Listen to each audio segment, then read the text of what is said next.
আমার খবর।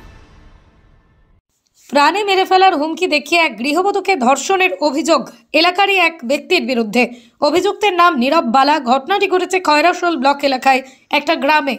ওই গৃহবধূর অভিযোগ, অভিযুক্ত নীরব বালা এলাকার বিজেপি নেতা।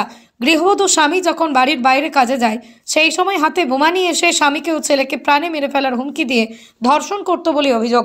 ওই বিজেপি নেতার বিরুদ্ধে শনিবার সকালেই অভিযুক্ত তার উপর নির্যাতন চালায়, ধর্ষণ করে বলে অভিযোগ।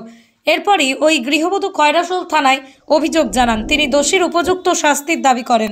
ও বিজেপির নেতা বটে, ওর নাম নীরব বালা। ও একজনকে খুনের দায়ে আসামিও আছে। তা ও আসে প্রতিদিন দর্শন করতো আমাকে। ও এসে বোমের ভয় দেখাইতো, বোম করতো, আমার স্বামীকে মেরে দিবে বলছিল। ওর এলাকার, আমাদের এই এলাকার বিজেপির নেতা বটে।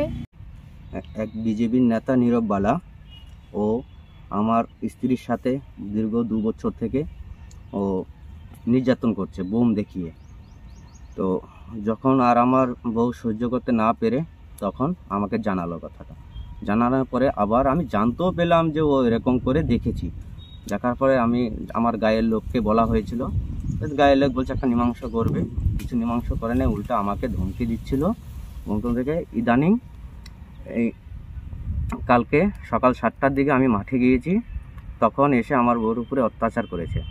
অত্যাচার মানে কি, বোম দেখিয়ে গায়ে ছিঁড়ে ফিরে, ব্লাউজ ছিঁড়ে ফিরে, তারপর ওকে দর্শন করে চলে গেছে। তারপর আমি এক থানাতে একটা রিপোর্ট করতে এসেছি, কেস করতে অন্য। তবে এই ঘটনায় শুরু হয়েছে রাজনৈতিক চাপানুতর। দেখুন, এতদিন ধরে তো বিজেপির তরফ থেকে নানা রকম খালি তৃণমূলের দোষ দেখিয়ে বেড়ানো হচ্ছে। কিছু ঘটুক চাই না ঘটুক, তারা মিথ্যা অভিযোগ করছে। আজকে প্রমাণিত হয়ে গেল যে বিজেপির ছত্রছায়ায় থাকা যারা আছে তারা প্রায় সবাই দুষ্কৃতকারী, এবং তারা বিভিন্ন সময়ে এই ধরনের দুষ্কর্ম করে এবং বিজেপির পতাকা তলায় আশ্রয় নেয়। বিজেপি তাদেরকে বড় বড় কথা বলে, তাদেরকে মণ্ডলে যুক্ত করে। আমরা বলবো পুলিশকে যে নিরপেক্ষভাবে তদন্ত করুন এবং দোষী হলে তাদের এমন শাস্তি দিন যাতে সমাজ বুঝতে পারে যে হ্যাঁ, দোষীরা উপযুক্ত সাজা পেয়েছে। দেখুন, একজন ব্যক্তি যার বিরুদ্ধে বিবাহ বহির্ভূত সম্পর্ক যে অভিযোগ করা হচ্ছে, সেই ব্যক্তি ভারতীয় জনতা পার্টির সাথে কোনোভাবে যুক্ত নয় এবং তিনি তৃণমূলের সাথে অলরেডি যুক্ত হয়ে গেছেন। এবং এই ঘটনায় যদি তিনি প্রমাণিত হন, নিশ্চিতভাবে আইনজ্ঞ যে ব্যবস্থা, সেই ব্যবস্থা নেওয়া উচিত এবং আমরা কোনোভাবেই এই ধরনের ঘটনাকে সমর্থন করি না।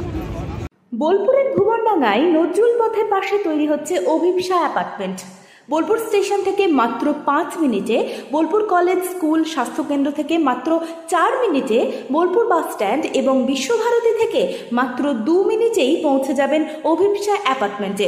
রয়েছে নানান উন্নত মানের সুযোগ সুবিধা। অফিসের ঠিকানা Sanvi apartment 2, ground floor, Ramakrishna road, Bolpur. Booking করতে সত্বর যোগাযোগ করুন এই নম্বরে।